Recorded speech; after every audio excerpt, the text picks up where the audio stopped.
আসসালামু আলাইকুম বন্ধুরা, তোমরা কেমন আছো? আশা করি তোমরা খুব ভালো আছো। হাসিনার জীবনধারা চ্যানেলে তোমাদের সকলকে স্বাগত ও শুভেচ্ছা জানাই। আজকে তোমাদের সামনে একটা গল্প পড়ে শোনাবো। গল্পের নাম গুণধর। লেখাটা সংগৃহীত। তাহলে পড়ে শোনাচ্ছি বন্ধুরা। রান্নাঘরে জল খেতে ঢুকেছিলাম, ডাইনিং থেকে বউয়ের বাজখাই গলায় অর্ডার এলো। বলি, কথা কানে যাচ্ছে? যাচ্ছে। নুনের কৌটোটা এনে দাও তো। কোথায় আছে? যেখানে থাকে। কোথায় থাকে? আমার মাথার উপর। মাথার উপর যখন রেখেছ তখন আমায় ডাকা কেন?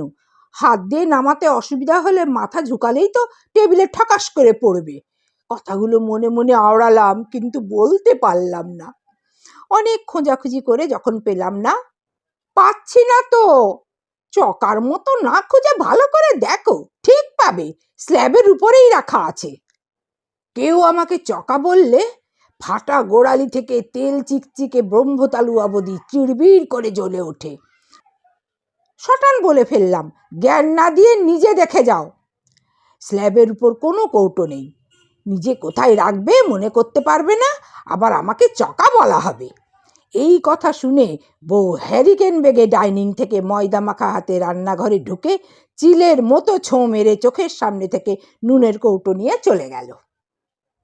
আমি সুচিত্রা সেনের মতো ঈষৎ ঘাড় বেঁকে বইয়ের তড়িৎ গতিবেগে রান্নাঘরে প্রবেশ আর ততোধিক গতিবেগে প্রস্থান প্রত্যক্ষ করলাম।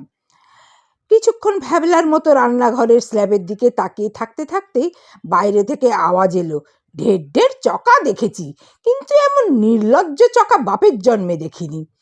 যারা যারা এই চকা শব্দের সাথে পরিচিত নন তাদেরকে বলছি, এটা আসলে কানা বিশেষণের আলটা প্রভার্সন। কানা সম্বোধনের মধ্যে যদিও বা একটু সম্মান অবশিষ্ট থাকে, কিন্তু চকা কথাটা শুনলে কেমন একটা অবজ্ঞাসূচক ভদ্র গালি মনে হয়। বিশদভাবে ব্যাখ্যা করলে চকা মানে হলো, যদি আপনার প্রয়োজনীয় জিনিসটি আপনার সম্মুখে থাকে অথচ আপনি সেই জিনিসটি বাদ দিয়ে বাকি সব জিনিসই দেখতে পান, তাহলে নির্দ্বিধায় বলা যায় আপনি একজন চকা পাবলিক। আর এই বিশেষ গুণটিকে বলা হয় চকামো। না, এটা কোনো সমস্যা নয়। এখনো পর্যন্ত এর কোনো ওষুধ বের হয়নি। একবার এই রোগে আক্রান্ত হলে আপনি তো কারো সহানুভূতি পাবেনই না, উল্টে প্রতি পদে পদে কাছের মানুষগুলো আপনার ব্যক্তিত্ব নিয়ে ফুটবল খেলবে। গত লকডাউনে বাড়িতে বসে নিউটনের মতো অনেক ভেবে চিনতে চকামো দূর করার একটা ভৌত পদ্ধতি বের করেছি। এর নাম দিয়েছি ধরো আর ফেলো। বাথরুম থেকে বউ বলল, আলনা থেকে আমার সবুজ নাইটিটা নিয়ে এসো তো। আমি আলনা তন্ন তন্ন করে খুঁজে সবুজ নাইটি পেলাম না। ব্যাপারটা জানাতে বউ রেগে বলল, চকামোনা করে একটু ভালো করে দেখো, ঠিক পেয়ে যাবে। ফিরে এসে ধরো আর ফেলো পদ্ধতি ট্রাই করতে লাগলাম। আলনা থেকে একটা একটা জিনিস ধরলাম আর নিচে ফেললাম। অবশেষে পেলাম, চোখের সামনেই ছিল।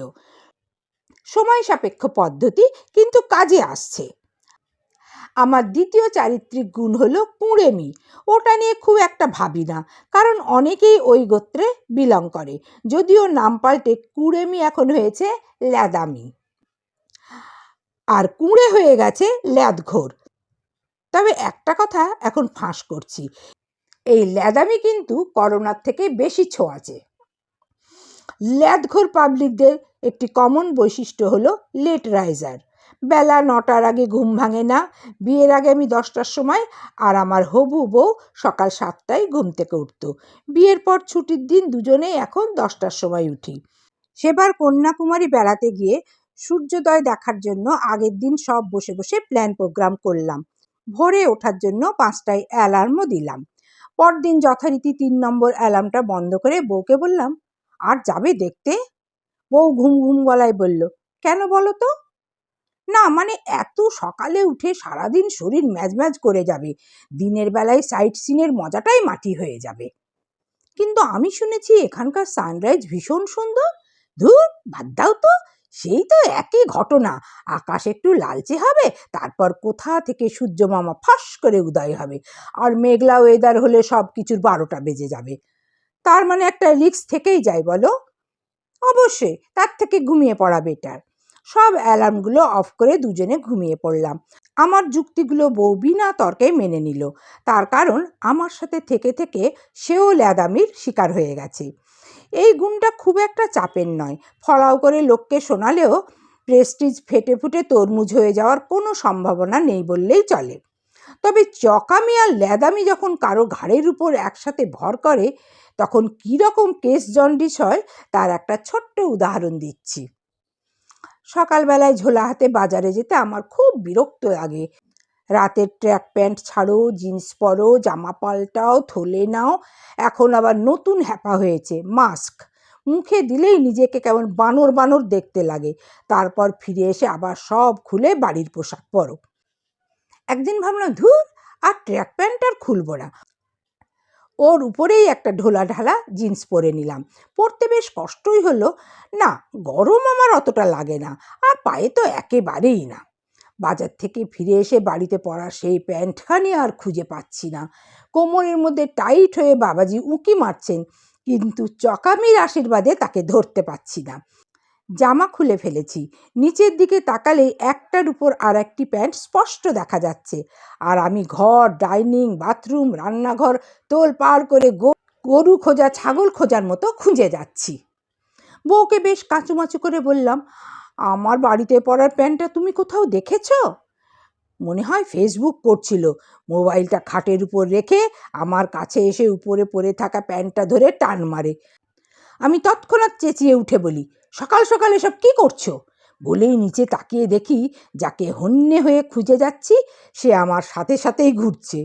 এই পরিস্থিতিতে আমি একপাটি দাঁত দেখিয়ে ব্যাপারটা হালকা করার চেষ্টা করলাম, কিন্তু আমার দ্বন্দ্ব প্রদর্শন পর্ব বেশিক্ষণ স্থায়ী হলো না। কারণটা নাইবা বললাম, সব কিছু বলতে হয় নাকি, কিছু জিনিস বুঝে নিতে হয়। বন্ধুরা, তোমাদের যদি গল্পটা ভালো লেগে থাকে তাহলে লাইক, কমেন্ট, শেয়ার করো। নতুন হলে সাবস্ক্রাইব করতে কিন্তু ভুলো না। অফুরন্ত স্নেহ, ভালোবাসা, শ্রদ্ধা জানিয়ে এখানেই শেষ করছি। আবার আসবো নতুন কোনো গল্প নিয়ে তোমাদের সামনে। তোমরা সবাই খুব ভালো থেকো, সুস্থ থেকো, সাবধানে থেকো। আল্লাহ হাফিজ।